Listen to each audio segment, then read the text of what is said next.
بسم اللہ الرحمن الرحیم رب اشرح لی صدری ویسر لی امری واحلل عقدۃ من لسانی یفقہوا قولی۔ داستان تیزی سے آگے بڑھ رہی ہے، ہم روزانہ کوشش کرتے ہیں داستان کا ایک باب ایک موڑ ضرور کور کریں اور پھر کسی موڑ پر چھوڑتے ہیں اگلے روز کے لیے۔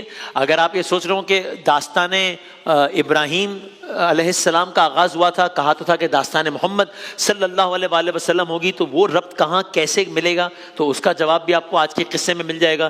ایک اور نئی داستان بھی آج آپ کی خدمت میں ہم عرض کریں گے، اور کچھ ایسی باتیں بھی کہ جو تاریخ کا جو بہت سارا سفر ہے وہ ہم فاسٹ فارورڈ کر کے آپ کی خدمت میں عرض کریں گے واقعات کی صورت میں ہی۔ انٹرسٹنگ انفارمیشن ہے، اب تک کا ریکیپ یہی ہے، اللہ کے نبی ہیں ابراہیم علیہ السلام، بیٹے ہیں اسماعیل علیہ السلام، بہت سارے امتحانات سے سرخرو ہیں، یہاں تک کہ کعبے کی تعمیر نو انہوں نے کی ہے، وہاں پر دعا کی ہے کہ ہماری نسل میں سے ایک رسول آئے، دعا آگے جا کر مستجاب بھی ہوگی جب سرکار دو عالم صلی اللہ علیہ وآلہ وسلم اسی نسل سے آئیں گے۔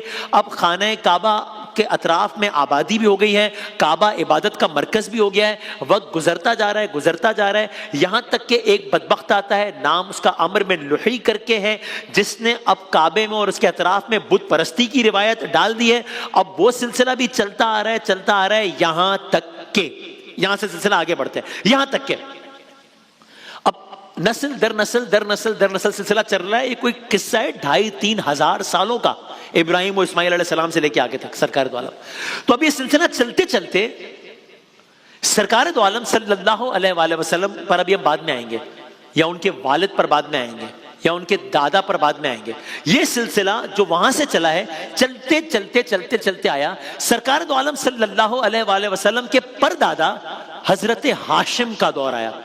جو اکثر سنتے ہیں نا بنی ہاشم بہت سنتے ہیں نا جب رسول اللہ کا ذکر ہوتا ہے۔ یعنی اگر میں کوئکلی دکھا دوں، آپ کی خدمت میں عرض کر دوں تو عدنان ہے، یعنی بہت سارے ہم نے شجرہ نسب کو اسکپ کرتے ہوئے، عدنان ہے جد اعلیٰ سرکار دو عالم کے، پھر معاد بن عدنان ان کے بیٹے، پھر فہر بن مالک ان کا نام قریش تھا، پھر قصی بن کلاب، پھر عبد مناف بن قصی، پھر ہاشم بن عبد مناف جن کی ہم آج بات کریں گے، پھر ان کے بعد ہیں حضرت عبد المطلب بن ہاشم جو سرکار دو عالم کے دادا تھے، ان کا واقعہ بھی عرض کریں گے، پھر عبداللہ بن عبد المطلب سرکار دو عالم کے والد، ان کا واقعہ بھی عرض کریں گے، پھر سرکار دو عالم محمد بن عبداللہ صلی اللہ علیہ وآلہ وسلم ان کے واقعات بھی۔ اس طریقے سے ہم مرحلہ در مرحلہ سیریز کو آگے لے کے چلیں گے انشاءاللہ۔ اب یہ سلسلہ چلتے اس سیریز کے جو نمبر 6 ہیں، ہاشم بن عبد مناف سرکار دو عالم کے پردادا، ان تک آیا۔ بنی ہاشم یعنی ہاشم کی اولاد یا ہاشم کی نسل جس میں رسول خدا صلی اللہ علیہ وآلہ وسلم شامل ہے۔ بنی ہاشم کون ہے؟ قریش کا ایک معزز خاندان ہے، اس کا نام ہے بنی ہاشم، آپ کہہ لیجئے۔ قریش کیا ہے؟ مکے کے بہت سارے قبیلے ہیں، ان میں سے قبیلہ ہے قریش، بڑا قبیلہ ہے جو خانہ کعبہ کی دیکھ بھال کرتا ہے، تجارت کرتا ہے، مختلف خاندان ہیں ان میں، جن میں سے ایک بنی ہاشم۔ اب بات آ گئی ہے جناب ہاشم تک۔ یہ جناب ہاشم کون ہے؟ کیا ہاشم ان کا نام ہے؟ نہیں۔ تو پھر ہاشم کیوں کہتے ہیں انہیں؟ ان کا نام تو ہے عمرو بن عبد مناف۔ تو ہاشم کیا ہے؟ ہاشم لقب ہے۔ تو یہ ہاشم لقب کیوں پڑا ہے ان کا؟ ایک واقعے کی وجہ سے، وہ سن لیجئے۔ داستان ہاشم کہہ لیجئے آپ، جناب ہاشم۔ ہاشم کہتے ہیں ٹکڑے کرنے والا، توڑنے والا، ٹکڑے کرنے والا۔ تو یہ جو ہم بار بار سنتے ہیں بنی ہاشم، یہ جو نام پڑا ہے ہاشم، یہ کیا ہے؟ اس کے پیچھے ایک واقعہ ہے، وہ آپ کی خدمت میں ہم عرض کرتے ہیں۔ معاملہ یہ ہے، مکے کا علاقہ ہے، عرب کا علاقہ ہے، گرمی ہے، صحرا ہے، دھوپ ہے، موسمی تغیرات ہیں، یہاں تک کہ ایک دفعہ کا ذکر ہے کہ ہوا یوں کہ مکہ اور اس کے گرد و نواح میں صورتحال بہت سیریس ہو گئی، قحط آیا، شدید قحط آ گیا مکہ اور اس کے گرد و نواح میں، یہ ایک دفعہ کا ذکر ہے۔ اب ایک عجب معاملہ ہے، پہاڑیاں ہیں، گرمی ہے، کوئی خیالی منظر کشی، درخت سوکھے پڑے ہیں، جانوروں کی بھی زندگی محال ہے، انسانوں کا جینا دشوار ہے۔ اب ایک عجب عالم ہوگا نا، صحرا کی تپتی دھوپ، بھوک پیاس کا عالم۔ ایک تو ویسے ہی صحرائی علاقہ، آج بھی جو لوگ گرمی کے دنوں میں جاتے ہیں عمرے وغیرہ پر، انہیں اندازہ ہے کہ کس طرح کی شدت پیاس سے انسان بلبلا اٹھتا ہے، اگر کچھ وقت پانی میسر نہ ہو کیا عالم ہوتا ہے۔ اس زمانے کی گرمی. اور ظاہر ہے آج کل کے زمانے کی طرح ایئر کنڈیشن تو نہیں ہے, پنکھے تو نہیں ہے, روم کولرز تو نہیں ہے.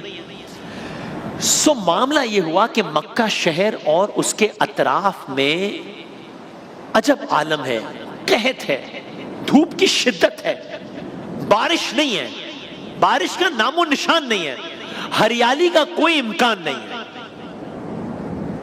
اب ابتداً تو لوگوں نے کچھ دن گزار لیے ہوں گے کہ چلو ایک کلائمیٹ چینج ہے, ویدر چینج ہے, موسمی تغیرات ہے, ٹھیک ہے. لیکن جب ایک دن گزرا, 2 دن گزرے, تو اب لوگوں کو ذرا صورتحال کی سنگینی کا احساس ہو رہا ہے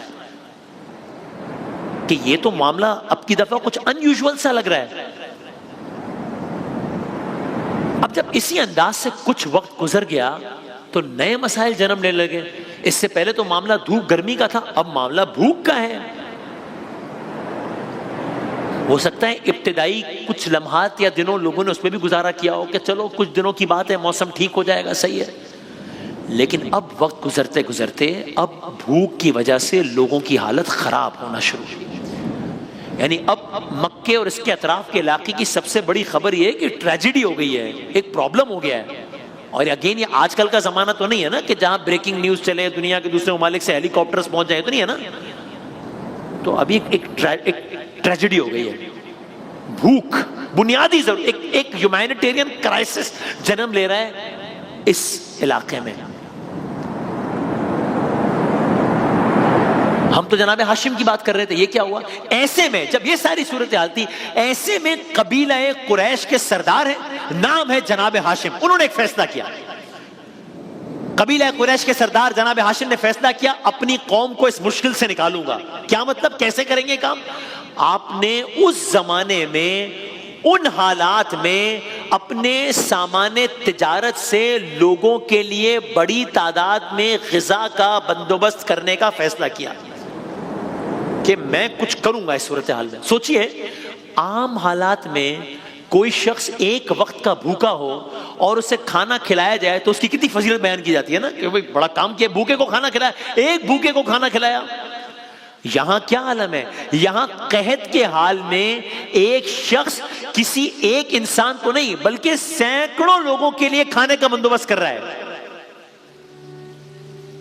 تو اس وقت اس عالم میں انہوں نے لوگوں کے لیے ان حالات میں ایک روایتی عربی کھانا, سرید کر کے کہتے ہیں کچھ, روایتی عربی ڈش, شوربا کہنے روٹیوں کا, سم تھنگ لائک دیٹ. اس وقت جناب ہاشم نے لوگوں کے لیے روایتی عربی کھانا تیار کیا. یہ روٹی کے ٹکڑوں کو گوشت یا شوربے میں بھگو کے بنایا جاتا ہے.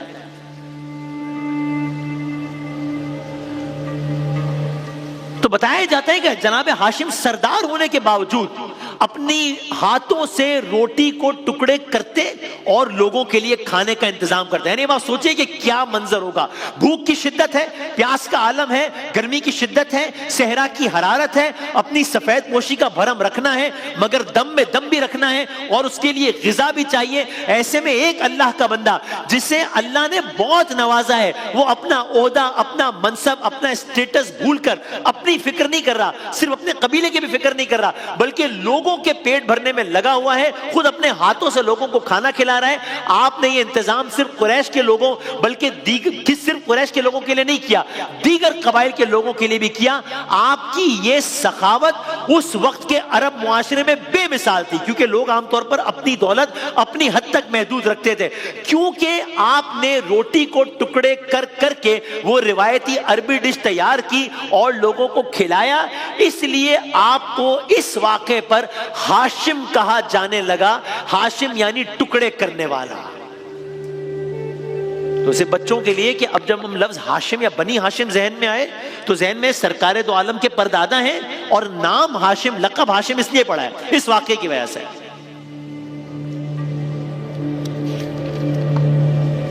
سو اب آپ کے ذہن میں ہے نا, ہم حضرت ابراہیم سے ہم نے آغاز کیا, یکم رمضان کو, آج 12 رمضان ہے.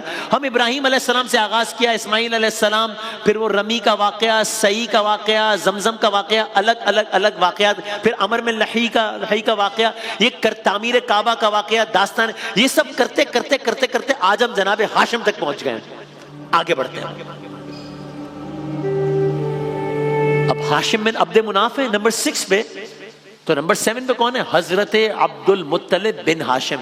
یہ نبی کریم صلی اللہ علیہ وآلہ وسلم کے دادا ہیں آف کورس، اور ہاشم بن عبد مناف تھے تو ان کے بیٹے عبد المطلب بن ہاشم. اب ہم آ گئے ہیں یہاں پہ جناب عبد المطلب بن ہاشم. انہی ہاشم کا ایک بیٹا پیدا ہوا، اس کا جن کا نام ہے عبد المطلب، رسول اللہ کے دادا. اب جس طرح جناب ہاشم کا یہ انٹرسٹنگ تاریخی واقعہ ہے، ویسے ہی جناب عبد المطلب کے حوالے سے بڑی دلچسپ باتیں، بہت دلچسپ واقعہ ہے.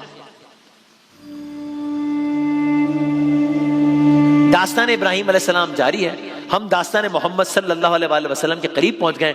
جناب ہاشم کا واقعہ آج عرض کیا ہے. حضرت عبد المطلب سے متعلق کیا دلچسپ، کیا خوبصورت، کیا عام، کیا تاریخی واقعہ ہے، کل عرض کریں گے انشاءاللہ.